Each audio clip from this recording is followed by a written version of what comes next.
complex carb footprint. Delve into the health science of sweeteners and find the best sugar substitute.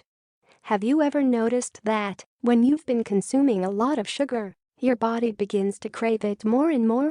Yet when you cut sugar out of your diet completely, the cravings stop after a little while. Why is that? Does sugar have some magical power over us that completely neglects any impulse control we may have over this satiating taste? Like other carbohydrate sources, sugar plays a strong role in our reward systems.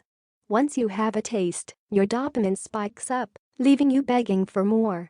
Unfortunately, this can be a vicious cycle that often leads to weight gain, inflammation, or even worse, chronic disease. In fact, even some low-carb sweeteners can still trigger that same dopamine response due to the sweetness your body reacts to. This leads us to the question of what exactly is sugar, and why does it create this strong response from our body? What is sugar? First, it's important to point out that there are a few different types of sugar that come from different sources. The 3 types of sugars include: number 1, monosaccharides.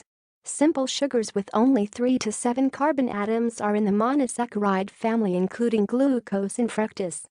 Glucose is the most important monosaccharide found naturally, as it is the key source of fuel for cells to function properly. It's present in most fruits as well as in your blood. However, fructose takes the cake for the sweetest monosaccharide and is present in most fruits as well as honey. Number 2, disaccharides. Unlike monosaccharides that only have one ring structure holding their atoms together, disaccharides have 2 rings. These create more work for your body because it has to go through the process of breaking down the disaccharides. Just like anything, your body has to first be able to break it down before it can use it for energy. Maltose is a type of disaccharide that consists of 2 glucose molecules. Sucrose is another type of disaccharide that consists of glucose and fructose. Number 3, polysaccharides. Polysaccharides require the most breakdown. They are large chains of simple sugars consisting of many monosaccharides. Starch and glycogen are prime examples of polysaccharides that are made up of many units of glucose and different bonds keeping them together. Polysaccharides are important due to their ability to store energy as well as structural support and protection. Different sugars can be found in different places. For example, sucrose is found in stems of sugar cane and roots of sugar beet, but that's not the only place you can find it. In fact, you can find alongside of fructose and glucose in some fruits and vegetables. Where does sugar come from? Sugar is originally native to New Guinea.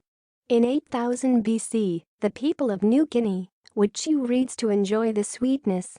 It wasn't until 2,000 years later that sugarcane began making its way to the Philippines and then to India, where it started the revolution of refining sugars. But what does refined sugar mean? We've all heard the term refined, and we know by now it's best to stay away from any food described as such. But what does it mean? Refined sugar means it has gone through a chemical process that removes different elements, some of the elements being beneficial nutrients. Refined sugars are the sugars responsible for the rapid raise in blood sugar levels. Needless to say, it's not great for your health and definitely not optimal for a low-carb diet. In fact, 1 cup of refined sugar has about 265 grams of total net carbs with no noteworthy nutritional value or fiber. Yikes! How does sugar fit into a low-carb diet? With that type of carb count, you may realize that if you want to try a low-carb diet or maintain ketosis, sugar might just be out of the question for you. And for refined or baking sugars, you would be correct. However, there are still ways to get the dopamine rush from that sweet taste our bodies crave so much. While refined sugar should be avoided completely due to its damaging effects to the body, there are some healthier low-carb sugar substitutes. These options would be fine on low-carb or ketogenic diet if you're in need of a healthy sugar substitute when you're hoping to cook or bake up something delicious. Perhaps even keto cheesecake? Yes, please. When should sugar be avoided on a low-carb diet? There's no question that refined sugar should be avoided at all costs. But what exactly does it do to damage your body? High sugar intake has been shown to lead to serious health issues down the line. Some of these issues include increased risk of cardiovascular disease, increased risk of fatty liver disease, higher chance of type 2 diabetes, increased chance of leaky gut syndrome. Number 1. Increased risk of cardiovascular disease. Dietary fats have been taking the blame for this one for a while now. The real enemy behind the risk of cardiovascular disease is sugar. In fact, a study done in 2014 showed that individuals consuming 17 to 21% of their total calories from sugar had a 38% higher risk of dying from cardiovascular disease than those who received only 8% of their total calories from sugar. Number 2. Increased risk of fatty liver disease. Fatty liver disease occurs when, you guessed it, fat builds up in the liver. This is referencing non-alcoholic fatty liver, so can you imagine if it factored in alcohol and sugar? Whoa! The statistical rise of fatty liver disease is becoming increasingly similar to those high-risk numbers of insulin resistance, obesity, prediabetes and type 2 diabetes. This increase is mainly due to the high amounts of high-fructose corn syrup sugar found in artificial drinks and processed foods. Number 3. Higher chance of type 2 diabetes. The journal PLOS One published a rather terrifying study. In 2013, they demonstrated that for every 150 calories of sugar an individual ingests a day, they actually increase their risk of type 2 diabetes by about 1%. That's as much as drinking a single can of soda once a day. Gulp is right.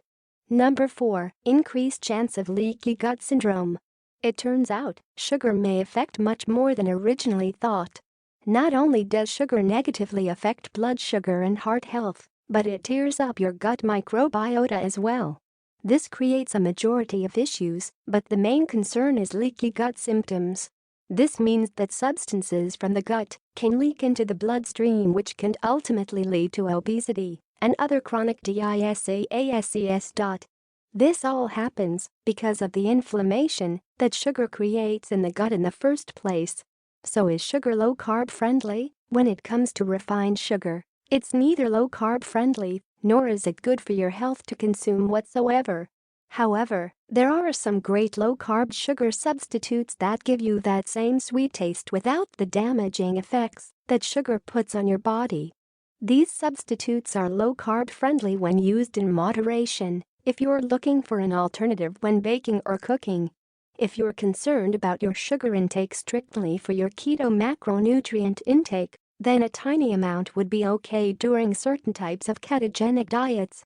One of those diets being the cyclical keto diet (CKD). This diet allows you to have 2 carb loading days while maintaining ketosis the other 5 days of the week. However, this type of diet is only recommended for those that need to refill their glycogen stores, such as athletes that have extremely intense workouts and are unable to completely refill their glycogen stores on a strictly ketogenic or low-carb diet.